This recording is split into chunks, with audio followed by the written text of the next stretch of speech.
India में एक ऐसी जगह जहाँ जाना एक सपने जैसा है। खूबसूरत valley, dry mountains, magical blue water, इतनी अनरियल कि इमेजिनेशन भी जस्टिफाई नहीं करती इस जगह की ब्यूटी को। और इस बियॉन्ड इमेजिनेशन जगह का नाम है लद्दाख। सो गाइस, इस वीडियो में I am going to share my budget itinerary of Ladakh. And by the way, ये मेरी सोलो ट्रिप थी। And let me tell you one thing, female travellers के लिए लद्दाख एकदम सेफ है। सो अब सोलो ट्रैवल करना था, ऊपर से बजट, और लद्दाख में ये सुना था मिनिमम 25,000 तो लगना ही है। तो आई थॉट मैं कम से कम में ये ट्रिप खत्म करने की कोशिश करूंगी। Let's do it. वही आप लोगों के साथ शेयर करने वाली हूँ मैं कैसे। एंड गाइस, ट्रस्ट मी, ये कोई लग्जरी ट्रिप नहीं है। Now let's begin. लद्दाख, जहाँ की लोकल लैंग्वेज लद्दाखी है, क्योंकि यहाँ लोकल्स को हिंदी और इंग्लिश दोनों ही आती है, तो कम्युनिकेशन प्रॉब्लम का कोई इशू नहीं है अनटिल एंड अनलेस आपको ही दोनों ना आती हो। वैसे साइन लैंग्वेज भी काफी अच्छा ऑप्शन है। सो अब सबसे ज्यादा डिस्कस टॉपिक जो है वो है यहाँ पहुँचना। So let's talk about how to reach Ladakh. So अब आपके पास काफी सारे ऑप्शंस है, like plane, bus, bike, bicycle and अपना पर्सनल व्हीकल सेपरेट। तो लद्दाख पहुंचने के लिए नियरेस्ट एयरपोर्ट है ले एयरपोर्ट। तो आराम पसंदीदा लोग आराम से डायरेक्टली ले पहुंच सकते हैं। अब उन लोगों का क्या, जिन्हें लाइफ में ट्रबल पसंद हो लाइक मी, या पैसे की किल्लत हो like us, you and me, तो वो लोग मेरी तरह ले सकते हैं बस। लद्दाख पहुंचने के दो रूट हैं, एक है कश्मीर के श्रीनगर से और दूसरा हिमाचल के मनाली से। एंड मैंने ली थी दिल्ली के कश्मीरी गेट से रोडवेज बस, जिसका 1700 रुपीज चार्ज था। एंड ये बस दिल्ली से दिन में 11:45 पे निकलती है ले के लिए, एंड नेक्स्ट नाइट 8 बजे के करीब पहुंचा देती है ले बस स्टैंड। सो ये बस मनाली वाले रूट से होते हुए पूरे 30 से 32 आवर्स में पहुंचाती है आपको ले बस स्टैंड। या आई नो इट्स हेक्टिक।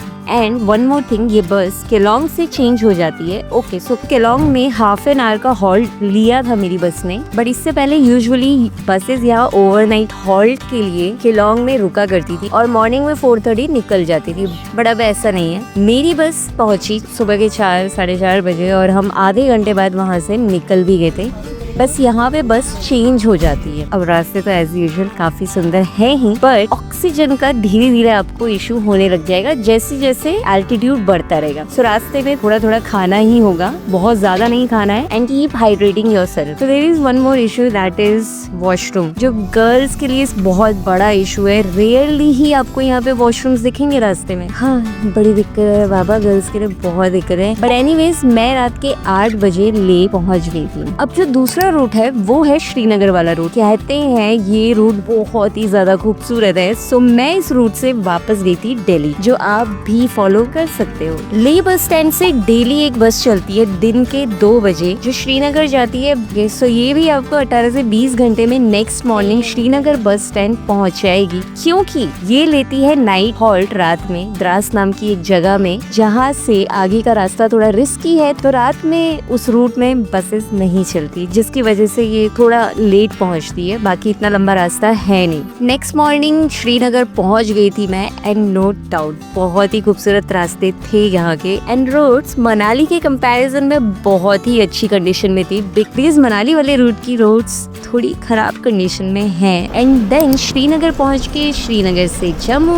और जम्मू से दिल्ली की ट्रेन ली थी मैंने। सो श्रीनगर से दिल्ली का डायरेक्ट कम्यूट का इशू है। अब मैंने आपको आना जाना दोनों समझा दिया है। सो आप लोग भी ऐसे प्लान कर सकते हो, या आते हुए श्रीनगर और जाते हुए मनाली। सो अब जो लोग उड़ के आ रहे हैं, आई मीन प्लेन से, या एटलीस्ट जाते हुए, तो तुम लोग भी इनमें से एक रूट से ट्रैवल कर सकते हो। And I am telling you, अगर आपको नेचर पसंद है तो you gonna love it, but थोड़ा कंफर्ट छोड़ना पड़ेगा आप लोगों को भी। और एक और अच्छी बात है, दिल्ली से ले आने वाली बसेस रुके हुए आती है, like breakfast, lunch, evening snacks, सब कुछ के लिए बस रुकेगी। और मोस्ट इम्पोर्टेंट, सीनिक स्पॉट्स जितने भी हैं वहाँ बस रुकती है, जो बहुत ज्यादा जरूरी है। यस, ये करती है बस। सो अगर रोडवेज ना मिले दिल्ली से तो मनाली आ जाओ। यहाँ से शेयरिंग ट्रैवलर्स और टैक्सीज कुछ ना कुछ तो मिल ही जाएगा। पैसा थोड़ा ज्यादा लगेगा, टाइम थोड़ा ज्यादा लगेगा, बट डोंट वरी, ज्यादा टेंशन नहीं लेने का है, कुछ तो मिल ही जाएगा। एंड लद्दाख के न्यू बस स्टैंड से श्रीनगर की और बाकी जगह की बसेस मिलती हैं। तो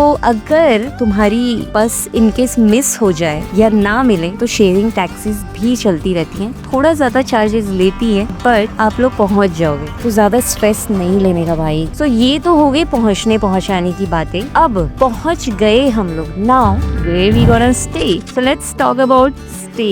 ले बहुत बड़ी जगह नहीं है, यहाँ स्टे के काफी सारे ऑप्शंस हैं। बस ये देख लेना कि ले मॉल रोड के आसपास ही कुछ लोगे तो कन्वीनियंट रहेगा आप लोगों के लिए। और अगर आप लोग 2 व्हीलर रेंट कर रहे हो तो आप लोगों के लिए इशू नहीं है, आप फिर तो इधर उधर कहीं भी जा सकते हो। बट ले में लोकल कुछ नहीं चलता है। आई मीन आपको शेयरिंग टैक्सेस मिलेंगी, बट वो 100-200 रुपए ले लेती है पास की। जहाँ भी स्टे करना है ले मॉल रोड से वॉकिंग डिस्टेंस पे हो, बस इतना देख लेना। सो मैं लद्दाख गई थी ऑफ सीजन में, सितंबर के time, but seriously I got the best in terms of weather, deals, everything. So इसीलिए उस टाइम स्टे काफी सस्ते हो रखे थे, सब 1000 में भी अच्छे रूम्स मिल रहे थे। बट मेरा तो बजट ट्रिप था, तो मैं रुकी थी हॉस्टल में, जो ले मार्केट से बहुत पास था, वॉकिंग डिस्टेंस पे था, और काफी अच्छा हॉस्टल था ये। 500 रुपीज पर डे इसका चार्ज था। एंड ऐसे ही बहुत सारे हॉस्टल्स हैं ले में जहाँ आप लोग स्टे कर सकते हैं। And you never know, may be आप लोगों को कंपनी भी मिल जाए अगर आप लोग सोलो ट्रैवल कर रहे हो तो। सो जिस रात पहुंची और नेक्स्ट नाइट 2 नाइट्स का स्टे इसी हॉस्टल में था मेरा, जिसका नाम रोवर्स डेन हॉस्टल था, और ये ले मार्केट से वॉकिंग डिस्टेंस पे ही था। अब लद्दाख में सबसे बड़ा इशू कुछ लोगों को हो सकता है ऑक्सीजन का, because of high altitude and thin air. ले तो बस शुरुआत है, इसके बाद जितने भी स्पॉट्स आने वाले हैं वो और भी ज्यादा हाई एल्टीट्यूड में आते हैं, जहाँ कुछ लोगों को दिक्कत हो जाती है। और इस चीज को मजाक में मत लेना। जिस दिन भी आप ले पहुंचो, टेक सम रेस्ट, थोड़ा सा चिल करो यार, आराम से ले मार्केट घूमो, बॉडी को थोड़ा टाइम दो एडजस्ट करने को, and keep hydrating yourself. Please don't take it as a joke, because मुझे भी फील हो रहा था यार। सो सॉल्यूशन क्या है इसका? तो अब ऑक्सीजन के इश्यू के लिए आप लोग नाम की एक मेडिसिन आती है जो डॉक्टर की रिकमेंडेशन से वो ले सकते हो, आप रख सकते हो अपने पास। सो मैंने डॉक्टर से पूछा था जाने से पहले, ही सेड उसको लेने से पहले टेस्ट कराने पड़ेंगे तभी लेना, ऐसे लेने की कोई नीड नहीं है। सो मैंने मेडिसिन नहीं ली थी, बट आप लोग रख सकते हो। एक बारी बस डॉक्टर से पूछ लेना। फिजिकल एक्टिविटीज जैसे भागना, कूदना, फांदना, बंदर की तरह हरकतें करना बंद कर देना वहाँ पे, समझे? और सबसे इम्पोर्टेंट, ज्यादा स्मोक करना, ज्यादा दारू पी के फन करना महंगा भी पड़ सकता है आप लोगों को। अरे डिहाइड्रेशन मेरे दोस्त, डिहाइड्रेशन समझो। Water is important and you know oxygen cylinders भी रेंट में मिलते हैं यहाँ, जो आप ले में ही पता कर सकते हो। आप अगर ज्यादा एज के लोग हैं आप लोगों के साथ, तो आप लोग रेंट में ये ऑक्सीजन सिलेंडर्स रख सकते हो अपने पास अपनी गाड़ी में। स्पेशली जिनको हेल्थ इशू है, ये भी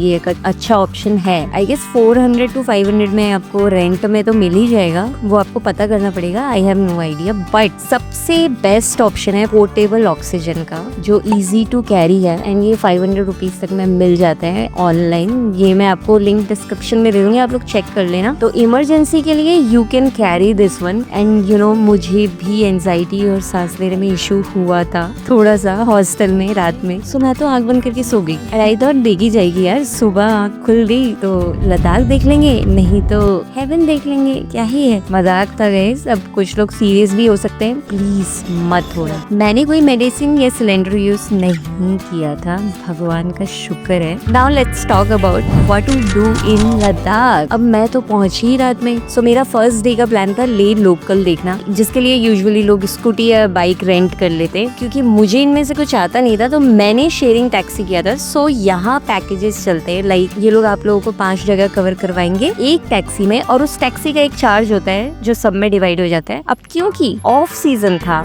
मेरे टाइम पे, तो 2500 की टैक्सी थी, और उसमें ट्रैवल करने वाले थे हम 2 लोग, तो हमें 1250 ईच पड़ा। अगर आपको ज्यादा लोग मिलते हैं तो 400 तक भी पड़ता है लोगों को। तो मेरे केस में मुझे यहाँ पे थोड़ा नुकसान हुआ due two off season. And इस पैकेज में मैग्नेटिक रोड, संगम पॉइंट, पत्थर साहिब गुरुद्वारा, स्पुतुक मोनेस्ट्री और हॉल ऑफ फेम था, जिसमें पूरा दिन निकल जाता है। सो गाइस कोशिश करना जल्दी से जल्दी निकलने की, क्योंकि दिन कम पड़ गया था मेरे केस में, क्योंकि मैं थोड़ा लेट निकली थी। जैसे ही मॉल रोड एंटर करोगे, वहाँ बहुत सारी ट्रैवल एजेंसीज के ऑफिसेज मिल जाएंगे आप लोगों को, and you can talk to them. And मैंने मूनलाइट ट्रैवल से बुक किया था, नंबर शेयर करने का ट्राई करूंगी। आसपास और भी एजेंसीज है, वहाँ से भी पैकेजेस पता कर सकते हैं एंड कंपेयर करके चूज कर सकते हो। सो फर्स्ट से हमारा फर्स्ट स्पॉट मैग्नेटिक हिल था, जो सबको पता है ऐसी रोड जहाँ न्यूट्रल में भी गाड़ी मूव करती है। सो इधर ATV ride, zip line, reverse bungee jumping जैसे बहुत सारे ऑप्शंस थे, जिनका चार्ज 700 से 1500 तक रहता है। उसके अलावा you can ride traditional dresses, जो 100 से 200 रुपए में चार्ज रहेगा इन लोग। तो उसके बाद हम निकले संगम पॉइंट के लिए, जहाँ इंडस रिवर और जंस्कर रिवर का संगम होता है, वो देखने को आपको मिल जाएगा। और इस जगह एक कैफे भी है एंड यहाँ राफ्टिंग भी होती है। 1000 का आई गेस पर पर्सन और 6 किलोमीटर्स का ले जाते हैं ये, और पिक एंड ड्रॉप पॉइंट यही रहता है। तो इंडस में आपको पूरा राफ्टिंग एंड देन वापस आते हुए वी कवर्ड पत्थर साहिब गुरुद्वारा, जहाँ लंगर भी चलता है, बट उसकी टाइमिंग्स है। लंगर की टाइमिंग्स होती है दिन में 12 से 3, शाम के टाइम होता है 7 बजे से 9:30 का। तो यहाँ थोड़ा टाइम स्पेंड करके हम पहुंचे स्पुतुक मोनेस्ट्री पहुंचते हुए शाम हो गई थी, और ये मोनेस्ट्री थोड़ी हाइट पे है और बहुत ज्यादा सुंदर है। इवनिंग में यहाँ से बेस्ट व्यू मिला था हमको। सो या अब लास्ट स्पॉट था हॉल ऑफ फेम, जिसका म्यूजियम क्लोज हो गया था because we were late, but हमने लाइटिंग शो देख लिया था जो बहुत अच्छा था, और इसके चार्जेस आप स्क्रीन में देख सकते हो। अब ले मार्केट में भी you can spend your whole day, it's that good. यहाँ काफी सारे कैफेज हैं जहाँ यू कैन चिल, और यहाँ पे वेजिटेरियंस को कोई इश्यू नहीं है। सो आई वाज लाइक हैप्पी। सब जगह वेज फूड मिलता है, और अगर आप लोगों को ले में प्रॉपर खाना खाना है तो ये एक रेस्टोरेंट है जो छोटा सा है, बट इसका खाना बहुत ही अमेजिंग और किफायती भी है। एंड नाथूज रेस्टोरेंट, यहाँ भी खाना बहुत अच्छा था, डिसेंट सा रेस्टोरेंट था। तो यहाँ की लोकल डिशेज जैसे chutagi, thukpa, momo and butter tea you can try. अब मैं ट्रैवल करते हुए मोस्टली लोकल फूड या बेसिक दाल चावल रोटी ही खाती हूँ, तो मुझे फूड का इतना आइडिया नहीं है, but you can try these cafes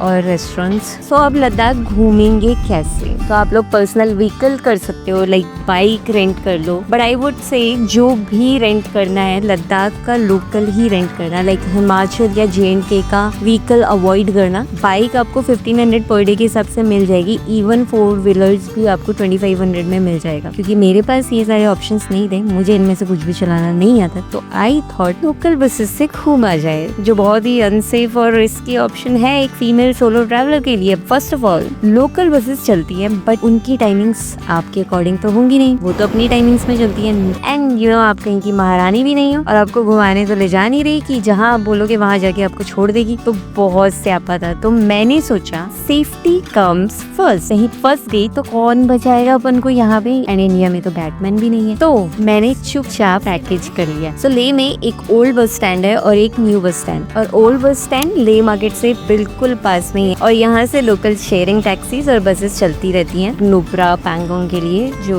local है। वहीं ले मार्केट से 1.5 किलोमीटर की दूरी पे है न्यू बस स्टैंड, जहाँ से लॉन्ग रूट बसेस मिलेंगी आपको, लाइक मनाली, श्रीनगर, कारगिल, दिल्ली, वो सब यहाँ पे आपको दिखेंगे। इवन आप ये लिस्ट देख लो। अब लद्दाख घूमने के लिए एक ILP भी लगा है, जिसे इनर लाइन परमिट कहते हैं, जो आप यहाँ की ऑफिशियल साइट से ऑनलाइन बनवा सकते हैं 400 रुपए में। नहीं तो जब आप लद्दाख पहुंचो तो उसके बाद आप ले से अपने ट्रैवल एजेंट से भी बनवा सकते हो, जहाँ से भी आप बाइक रेंट कर रहे हो या फिर आप कोई पैकेज ले रहे हो, वहाँ से भी करवा सकते हो। And now let's discuss about packages. जैसा मैंने बताया, एक ओवरऑल रेट रहेगा जो ट्रैवलर्स में डिवाइड हो जाता है। उसमें भी 2 ऑप्शन रहते हैं, केवल ट्रांसपोर्टेशन और stay food transportation. So with stay food 9000 something था, और विदाउट स्टे फूड 5700 का था। तो मैंने अपना दिमाग ज्यादा लगाया और विदाउट स्टे ले लिया। सो जो खुद से स्टे देख लूंगी, सस्ता डिस्काउंट मिल जाएगा और मेरा थोड़ा खर्चा भी बढ़ जाएगा, but to be very honest इतना भी कोई खास डिफरेंस नहीं आता। सो इस टैक्सी में हम 5 अननोन लोग थे जो नेक्स्ट 3 नाइट्स 4 डेज के लिए साथ रहने वाले थे। अब आपको आपकी वाइफ वाले लोग अगर मिल जाएं तो आपकी तो बल्ले बल्ले, नहीं तो लिटरली तुम लोग बोर हो सकते हो। मेरे साथ भी हुआ था। And guys I am telling you, Ladakh solo travel करने वाली जगह नहीं है। अपने दोस्तों के साथ आओ, बहुत फन करोगे, और यार अगर कोई अच्छा ग्रुप मिल गया तो फिर तो बढ़िया है, नहीं तो थोड़ा बोर भी हो सकते हो आप लोग, जगह से नहीं लोगों से। सो फर्स्ट डे अपन 9 बजे ले से निकल गए थे नुब्रा के लिए, और 1 बजे के करीब रास्ते में पड़ा खारदुंगला। वहाँ पहुँचने का रास्ता खराब है, कंस्ट्रक्शन चल रहा था उस टाइम। खारदुंगला जो हाईएस्ट पॉइंट है, इतनी हाई एल्टीट्यूड में है ये जगह कि यहाँ 15 से 20 मिनट से ज्यादा रुकना थोड़ा सा रिस्की होता है बिकॉज ऑफ ठंड और ऑक्सीजन की कमी की वजह से। यहाँ बहुत भीड़ रहती है जिसमें एक अच्छी फोटो के लिए सब पगला जाते हैं भाई, इंक्लूडिंग मी।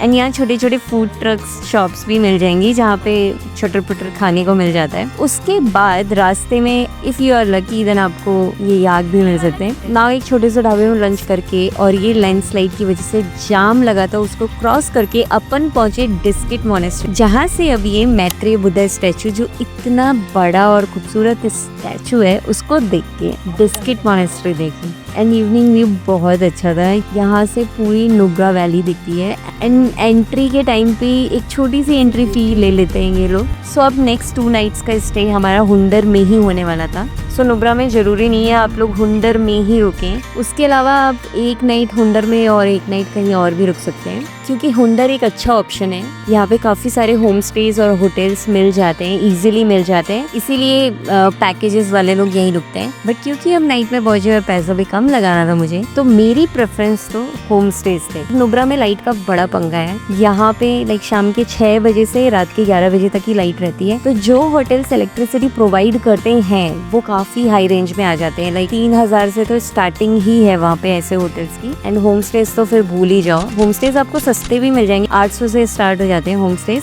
बट वहाँ पे आपको लाइट नहीं मिलेगी। लेकिन वी फाउंड दिस प्रॉपर्टी जो बहुत ही अच्छी थी, जहाँ मिक्स डॉम था, टेंट्स थे और ये टेंट्स काफी अच्छे टेंट्स थे, 1500 में मिल रहे थे। और मेरा तो प्लान यहाँ डॉम्स में ही रुकने का था, काफी सस्ते थे, बॉन फायर कैफे मस्त चिल माहौल था इस जगह का। बट यू नो मेरी किस्मत ही खराब थी तो मैं वहाँ नहीं रुक पाई, बट आप लोग रुक सकते हो। I don't think so tent में इतनी ज्यादा ठंड होती होगी। एनीवेज एट लास्ट ये एक होटल तारा देवी रेजिडेंसी, जहाँ light, hot water, wifi, buffet सब कुछ ही था, वो मिला हमें जो 1500 का रूम दे रहा था। एंड देन एक और होटल था, this hotel was Gyalpo house, यहाँ भी सब कुछ ही था एक्सेप्ट लाइट आफ्टर 11 PM। सो इन लोगों ने एक चार्जिंग बल्ब दिया हुआ था और रूम्स यहाँ पे 1000 से 1500 के बीच में ही थे। एंड लद्दाख में एक चीज सस्ती है, वो है बेसिक खाना। आई मीन सभी होटल्स में यूजुअली आपको बूफे इंक्लूडेड मिलेगा और इन केस नहीं मिलता तो फूड बहुत सस्ता है, 100-200 रुपए में आपको 1 टाइम का खाना तो मिल ही जाएगा, जिसमें लाइक डिनर ब्रेकफास्ट हो जाता है इतने में। तो मेरे होटल में भी 1K में डिनर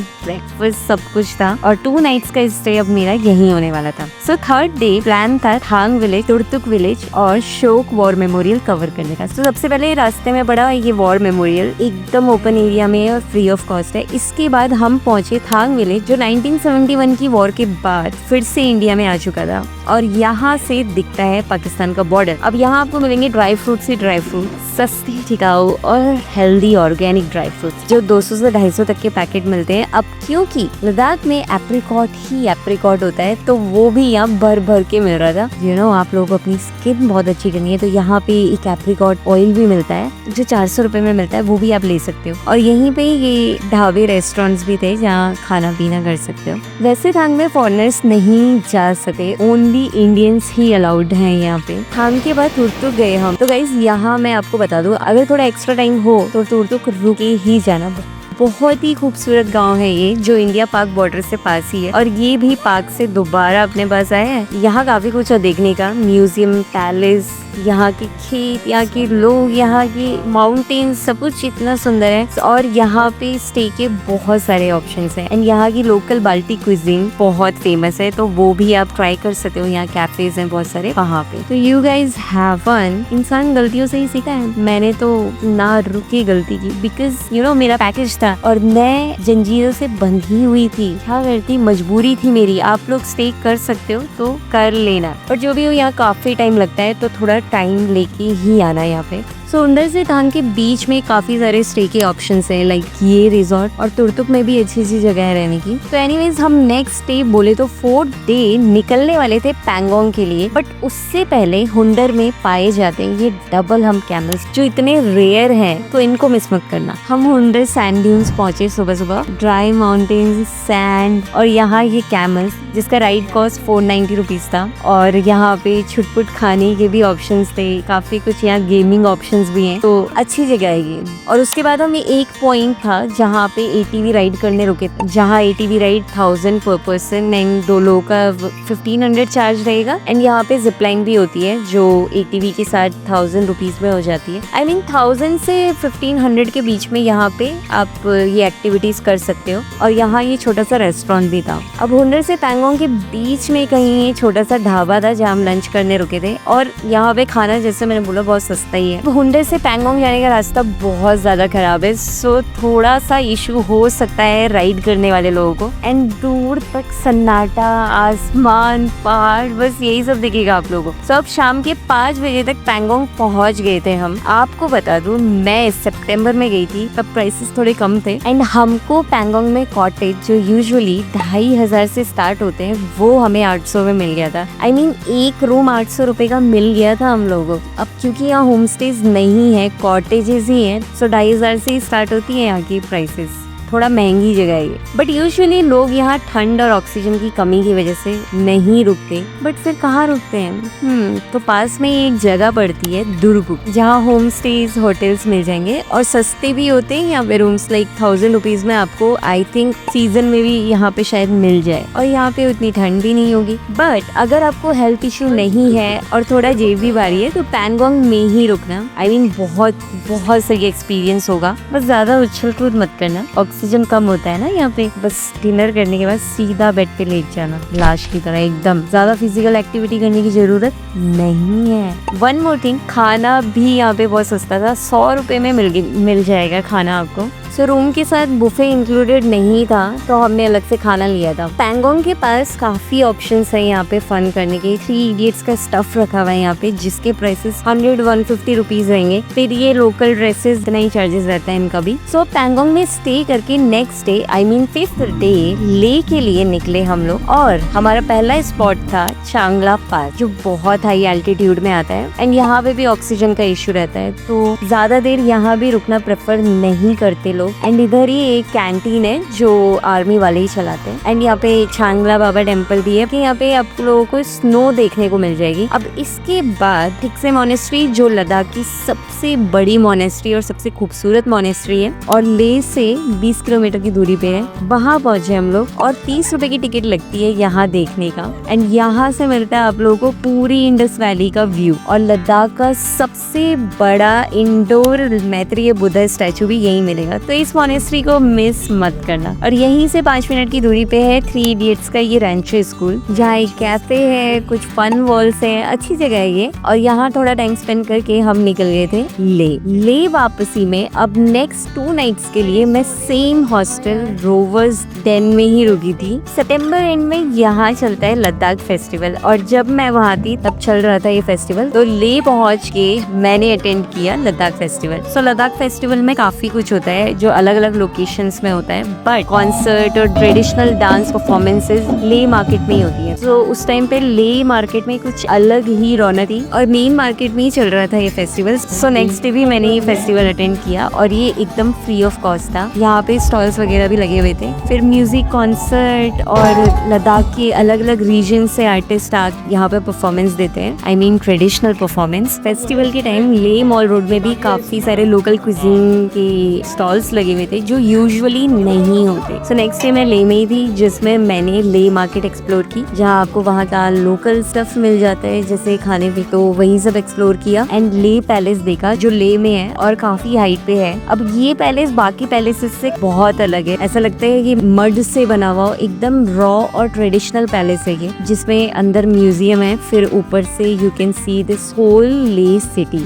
सो मैंने दी थी ये स्ट्रीट और वॉक करके गई थी, 15 से 20 मिनट लगे ले पैलेस पहुंचने में। यहाँ ले मार्केट में एक मॉस्क है, वहाँ भी आप लोग जा सकते हो, बहुत ही सुंदर मॉस्क है। उसके बगल से एक गली जाती है, वहाँ से रास्ता है ले पैलेस का। बहुत सुंदर स्ट्रीट है ये, अगर आप लोग वॉक कर सकते हो तो ये स्ट्रीट लेना, और अगर चलना अवॉइड करना है तो व्हीकल से भी जा सकते हो, जिसका रास्ता ओल्ड बस स्टैंड के पास से होते हुए जाता है। एंड इस पैलेस की एंट्री फी 25 रुपए की है। एंड देन रात को फेस्टिवल अटेंड किया मैंने, और नेक्स्ट डे मैं श्रीनगर के लिए रोडवेज से निकल गई थी, जिसका कॉस्ट 980 रुपीज था। बहुत अच्छी बस थी ये। फीमेल्स को इतनी प्रायोरिटी देते मैंने कभी नहीं देखा। यहाँ पे फीमेल्स को फीमेल्स के साथ ही बैठाएंगे। मुझे बैक सीट मिली थी, बट मुझे बाद में फ्रंट सीट दे दी थी इन लोगों ने एक फीमेल के साथ। तो 2 बजे की बस होती है ये, और ये भी रुकी है द्रास में, जैसा मैंने आप लोगों को बताया। सो द्रास में हॉल्ट लेती है, और अगर आप लोग द्रास में कहीं स्टे करने का ऑप्शन ढूंढोगे इतनी रात में तो आपको शायद ही मिले, और जो मिलते हैं वो बहुत ही बकवास होते हैं। तो खैर मैंने तो बस में ही स्टे किया था, बट बहुत सारे लोग ऐसे कर रहे थे छोटा मोटा स्टे, वो बहुत बेकार था। सो इट्स योर चॉइस, बस में ही स्टे करो या फिर होटल ले लो थोड़ी देर। सो ऐसी रही मेरी ये 1 वीक की ट्रिप। तो अभी कुछ इंपॉर्टेंट टिप्स दे देती हूँ। पावर बैंक कैरी करो, क्योंकि लाइट का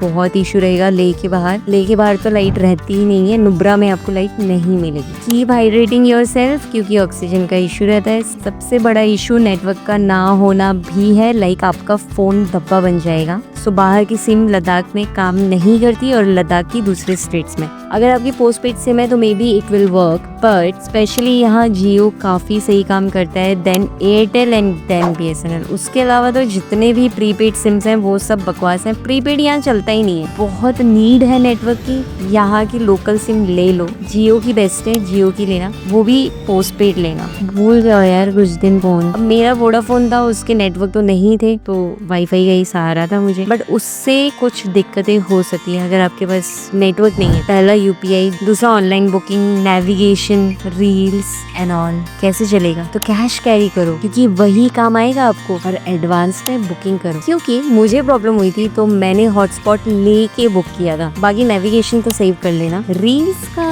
कुछ कह नहीं सकते, देखना मत, बना लेना। नेक्स्ट इंपॉर्टेंट टिप, सब कुछ पहले बुक करो। अगर पैकेज लेना है तो आज बुक करो, कल जाने को मिलेगा। पहुंचते ही सबसे पहले बुक कर लेना एज सेप, और ILP भी वही बना के देंगे। और वापसी की बस लेनी है, प्री बुक कर लेना। कल जाना है तो आज ही कर लो, यही चलता है यहाँ पे। पहले बुक करो तो इजी हो जाएगा। इसीलिए दिन लेके लद्दाख जाने में ही भलाई है। कम दिन में थोड़ा मुश्किल हो सकती है। अगर अच्छे दोस्त हैं, फन करना है तो प्लीज दोस्तों के साथ आओ। बाकी बाइक चलानी आती है तो बाइक से घूमो, 4 व्हीलर से घूमने का यहाँ पे कोई फायदा नहीं है। लद्दाख का सीजन मई से अक्टूबर तक रहता है, एंड रोडवेज जून से सितंबर एंड तक ही अवेलेबल रहती है। विंटर्स के टाइम फ्लाइट से लद्दाख आना पॉसिबल है, और तब मिलेगा स्नो चांगला पास और खारदुंगला जैसी जगह पे। और हाँ, पैंगोंग भी फ्रीज हो जाती है उस टाइम पे। इंपॉर्टेंट पॉइंट, कभी भी लद्दाख आओ carry warm clothes, I mean jacket, cap, ये सब तो रख ही लेना यार। बाकी कॉटन तो कैरी करोगी ही। नाउ लेट्स टॉक अबाउट मेरा कितना खर्चा है। सो स्टे की बात करें, ले hostel 4 nights 500 rupees per day, Hunter 2 nights 1000 per day, Pangong Lake 1 night 800 rupees per day, transportation Delhi to Leh 1700 rupees, Leh local sightseeing 1250 rupees, Ladakh package 5700, ticket entry fee with ILP 400 ILP plus tick से Leh Palace Hall of Fame का जो price था 300 rupees मान के चलते हैं, food 2500, local taxi 200 rupees, so overall it was around 16850। और इसमें अगर रिटर्न का भी अगर ऐड कर दें श्रीनगर तक का 980 रुपीज, तो अब टोटल 17830। तो इतना कुछ आया मेरा। इससे थोड़ा ऊपर लग सकता है क्योंकि ऑब्वियसली मैंने कुछ अपने लिए तो लिया होगा, या फिर श्रीनगर से दिल्ली भी गई, तो आप लोग भी इतने में कवर कर सकते हो, या इससे भी कम में अगर कोई आपको शेयरिंग के लिए मिल जाए तो इससे भी कम में हो सकता है। आई थिंक 15,000 में हो सकता है। So guys, numbers links description में मिल जाएंगे। और भी डिटेल में देखना है तो you can check out my Ladakh series. If you like the video, please subscribe, share, like and comment for this video. That's it. See you in the next video. Bye bye.